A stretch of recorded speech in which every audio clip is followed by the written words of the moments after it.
নমস্কার ফ্রেন্ডস, দেশ ও দেশের বাইরে যারা আমার চ্যানেলে ভিডিওটি দেখছেন সবাইকে আমার চ্যানেলে স্বাগত জানাই। আপনাদের সাথে রয়েছি আমি অভিজিৎ। আজকে আমি আলোচনা করব যে বদ্রি পাখিকে ক্যালসিয়াম দেওয়ার সঠিক নিয়ম, সেটি নিয়ে আলোচনা করার আগে অবশ্যই আমার চ্যানেলে যারা নতুন, চ্যানেলটিকে সাবস্ক্রাইব করে রাখুন, কারণ পাখি পালন সংক্রান্ত বিভিন্ন রকম টিপস আমার চ্যানেলে আপনি পেয়ে যাবেন। তো চলুন বন্ধুরা, আজকে বিষয়টি নিয়ে শুরু করে যাক।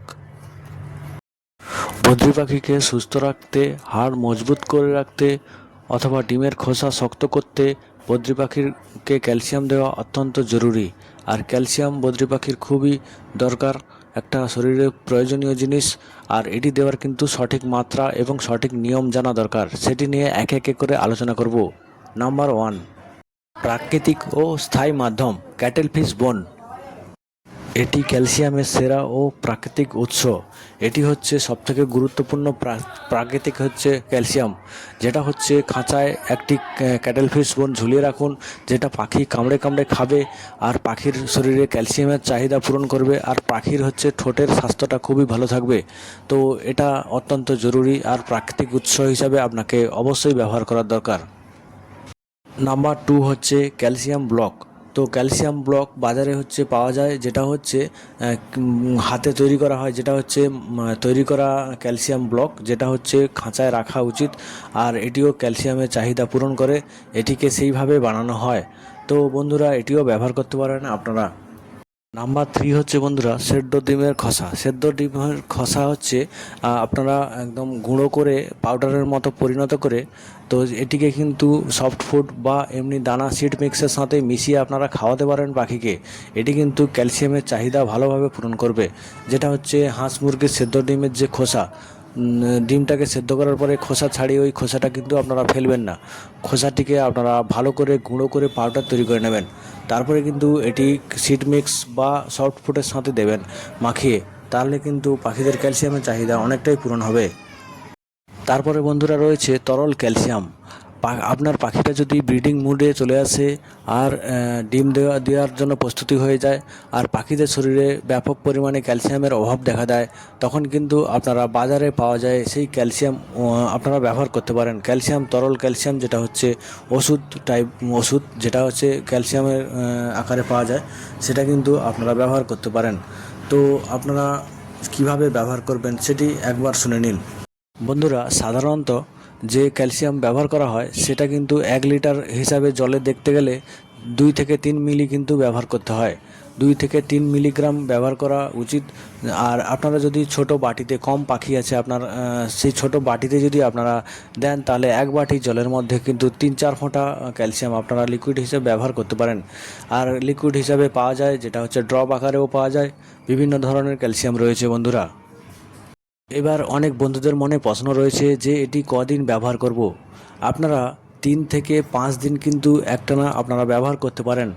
আর মাসে কিন্তু 3 থেকে 4 দিন ব্যবহার করাটাই যথেষ্ট।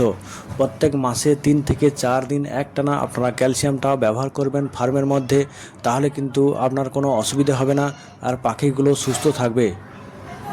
বন্ধুরা, একটি বিশেষ সতর্কবার্তাও রয়েছে। তো আপনারা জলের সাথে যদি লিকুইড ক্যালসিয়াম ব্যবহার করেন, এটিকে কিন্তু 6 থেকে 8 ঘন্টার বেশি খাঁচার মধ্যে রাখবেন না। 8 থেকে 6 ঘন্টার পরে কিন্তু ফেলে দিয়ে পরিষ্কার জল দেবেন। আর তা না হলে কিন্তু ওষুধের গুণমান শেষ হয়ে যায় আর এটি কিন্তু বিষাক্ত জলে পরিণত হয়। এটি পাখি বেশিক্ষণ খেলে কিন্তু পাখিদের শরীরে ক্ষতি হতে পারে। তাই জন্য কিন্তু আপনারা এই নিয়মটা কিন্তু পালন করবেন। তারপরে বন্ধুরা, ক্যালসিয়াম শোষণে D3-র ভূমিকা নিয়ে আলোচনা করব। বন্ধুরা, আপনারা একটা জিনিস করবেন, যেটা হচ্ছে পাখির ফার্মে 15 থেকে 20 মিনিট কিন্তু সকালের রোদ কিন্তু পাওয়া দরকার। আপনারা যেদিকে ফার্ম করুন না কেন, আপনার খাঁচায় যেন সকালের রোদটা কিন্তু 15 থেকে 20 মিনিট যেন লাগে। এর বেশি না দিলে চলবে। 15 থেকে 20 মিনিট এই রোদটি লাগালে কিন্তু আপনারা যদি যে ক্যালসিয়াম দেবেন সেই ক্যালসিয়ামটা কিন্তু ঠিকমতো কাজ করে না। এই প্রাকৃতিক ক্যালসিয়াম হিসাবে কিন্তু রোদের একটা দরকার রয়েছে, D3। তো 15 থেকে 20 মিনিট যাতে রোদ পায় সেই পজিশানে কিন্তু আপনারা ফার্ম করবেন। আর ঝাঁপ তুলে কিন্তু সকালের 15 থেকে 20 মিনিটের রোদটা কিন্তু ফার্মে লাগাবেন। বন্ধুরা, গুরুত্বপূর্ণ সতর্কবার্তা। পাখিকে কিন্তু অতিরিক্ত ক্যালসিয়াম দিলে পাখির কিন্তু কিডনিতে পাথর জমে যেতে পারে আর ডিমের খোসা অতিরিক্ত মজবুত হয়ে যেতে পারে। তার জন্য ডিম থেকে ছানা বার হতে কিন্তু অনেক কষ্ট হবে। সেটা যেন না হয় আপনারা কিন্তু নিয়ম মাফিক ক্যালসিয়াম ব্যবহার করবেন পাখির ফার্মে। বন্ধুরা, তারপরে রয়েছে নিয়মিত শাকসবজি। আপনারা 1 থেকে 2 দিন কিন্তু শাকসবজি সফট ফুড হিসাবে ব্যবহার করতে পারেন। যেমন হচ্ছে কলমি শাক, পালং শাক, সজনে পাতার যে থাকে, এটার পরিমাণে প্রচুর ক্যালসিয়াম থাকে।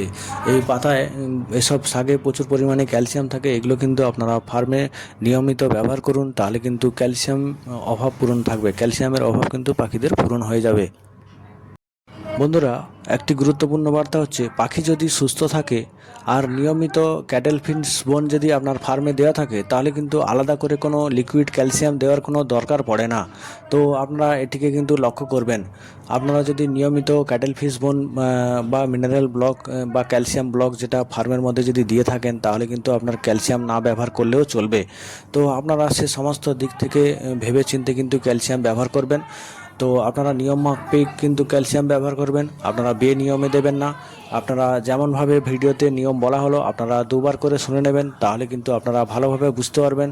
আর যদি না বুঝতে পারেন তাহলে অবশ্যই ভিডিওতে কমেন্ট করবেন, তাহলে কিন্তু আমি ব্যাপারটা বুঝিয়ে আপনাদের বলে দেব।